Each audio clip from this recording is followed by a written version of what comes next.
Republic Day of India, tomorrow we are celebrating. When the Constitution of India was enforced, India became a republic.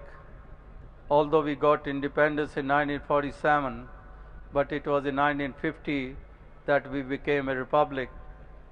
तो कल Republic day है और ये देश प्रेमियों के लिए जहाँ पर फ़ख्र की बात होती है, वहाँ पर ये भी एहसास करना ज़रूरी है कि जहाँ पर अपने मुल्क के ऊपर इसकी आज़ादी को प्राप्त करने के कारण इतनी जद्दोजहद के बाद, इतनी कुर्बानियाँ और बलिदानों के बाद हमें आज़ादी भी मिली, लेकिन उसके बाद जो अगला कदम जो और कहीं अधिक इम्पोर्टेंस रखता है कि हमारी कुछ जिम्मेदारियां भी हैं, हमारी कुछ ड्यूटीज़ भी हैं।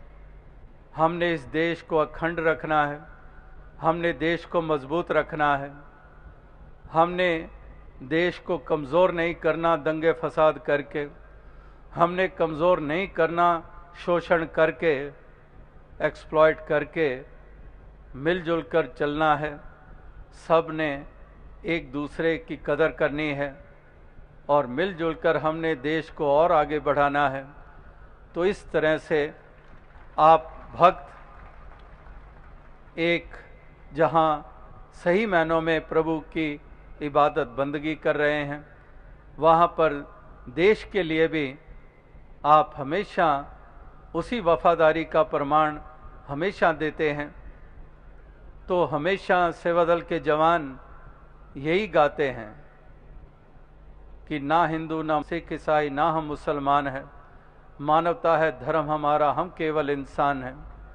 और साथ ही वो गाते हैं कि वक्त पड़े तो देश की खातिर देश के पहरेदार भी हैं, कि एक देश के लिए भी, एक देश प्रेम की भावना भी ये आपके हृदय में बसती है।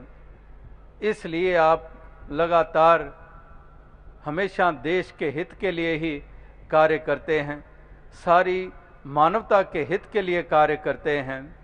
इस तरह से एक ऐसा बैलेंस जीवन का बनाकर आप जिम्मेदारियों को निभाते हुए एक संसार के लिए मिसाल बने हैं और ऐसी मिसालें और बनती चली जाएं।